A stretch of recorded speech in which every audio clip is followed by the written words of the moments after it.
केंद्रीय मंत्री और एलजेपी नेता चिराग पासवान ने कृषि कानूनों पर भाजपा सांसद कंगना रनौत की टिप्पणी को लेकर अपना पक्ष रखा है।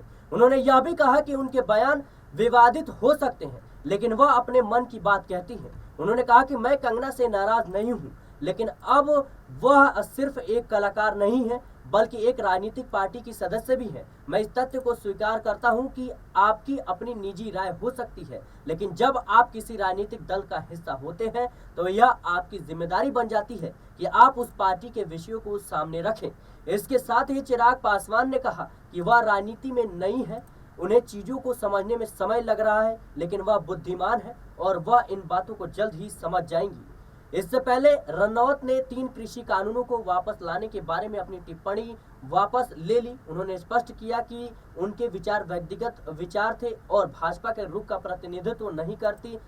यहां तक कि कांग्रेस ने उन्हें पार्टी से निष्कासित करने की मांग की और प्रधानमंत्री नरेंद्र मोदी से स्पष्टीकरण की मांग की। रनौत की टिप्पणियों ने एक बार फिर भाजपा को मुश्किल स्थिति में डाल दिया, खासकर हरियाणा में सत्ता बनाए रखने के प्रयासों के बीच।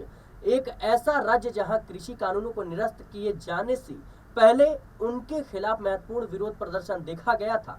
मंडी में एक कार्यक्रम के दौरान रनौत ने मंगलवार को कहा कि कृषि कानून के खिलाफ विरोध प्रदर्शन कुछ राज्यों तक ही सीमित थे। उन्होंने कहा था कि भारत की प्रगति में किसान ताकत के स्तंभ है। केवल कुछ राज्यों में उन्होंने कृषि कानूनों पर आपत्ति जताई। मैं हाथ जोड़कर अपील करती हूं कि किसानों के हित में कृषि कानूनों को वापस लिया जाना चाहिए। फिलहाल के लिए इस रिपोर्ट में इतना ही। देश और दुनिया की तमाम खबरों के लिए बने रहे नेशनल पॉलिटिकल बाइट के साथ।